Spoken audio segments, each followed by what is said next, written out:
Her other guests, a floor up, in Wesley and Buttercup, chose the inn for their wedding night. She liked to think the newlyweds, April and Troy, would take lovely, lasting memories with them. She checked the door to the second-level porch, then, on impulse, unlocked it and stepped out into the night. With her wine, she crossed the wide wood deck, leaned on the rail. Across the square, the apartment above Vesta sat dark and empty now that Avery had moved in with Owen Montgomery. She could admit, to herself anyway, she missed looking over and knowing her friend was right there, just across Main. But Avery was exactly where she belonged, Hope decided, with Owen, her first and, as it turned out, her last boyfriend. Talk about sweet. And she'd help plan a wedding.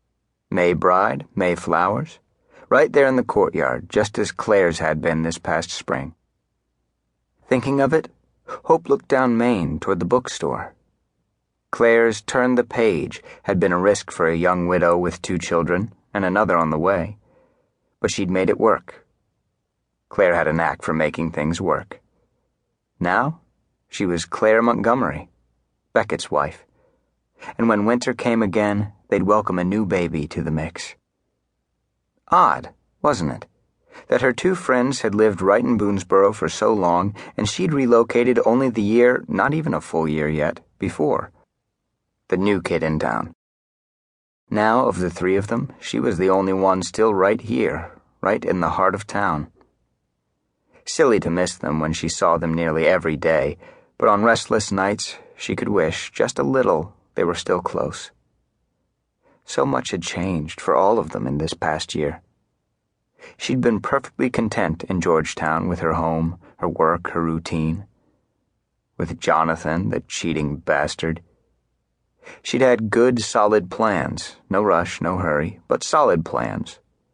The Wickham had been her place. She'd known its rhythm, its tones, its needs, and she'd done a hell of a job for the Wickhams and their cheating bastard son, Jonathan. She'd planned to marry him. No, there'd been no formal engagement, no concrete promises, but marriage and future had been on the table. She wasn't a moron. And all the time, or at least in the last several months, they'd been together, with him sharing her bed, or her sharing his, he'd been seeing someone else. Someone of his more elevated social strata, you could say, she mused, with lingering bitterness. Someone who wouldn't work 10 and 12-hour days, and often more, to manage the exclusive hotel, but who'd stay there in its most elaborate suite, of course. No, she wasn't a moron, but she'd been far too trusting and humiliatingly shocked when Jonathan told her he would be announcing his engagement to someone else the next day. Humiliatingly shocked, she thought again, particularly as they'd been naked and in her bed at the time. And again, he'd been shocked too when she'd ordered him to get the hell out. He genuinely hadn't understood why anything between them should change. That single moment ushered in a lot of change. Now she was Inn BoonsBoroAs innkeeper, living in a small town in western Maryland, a good clip from the bright lights of the big city.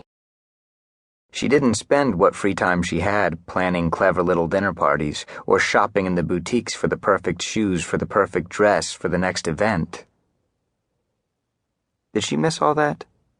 Her go-to boutique, her favorite lunch spot, the lovely high ceilings and flower-framed little patio of her own townhouse, or the pressure and excitement of preparing the hotel for visits from dignitaries, celebrities, business moguls?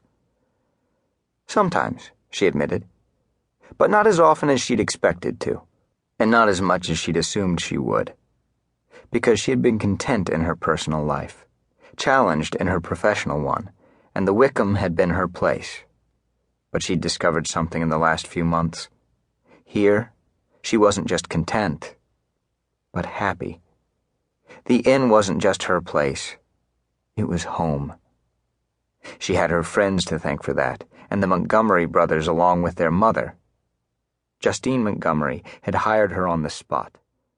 At the time, Hope hadn't known Justine well enough to be surprised by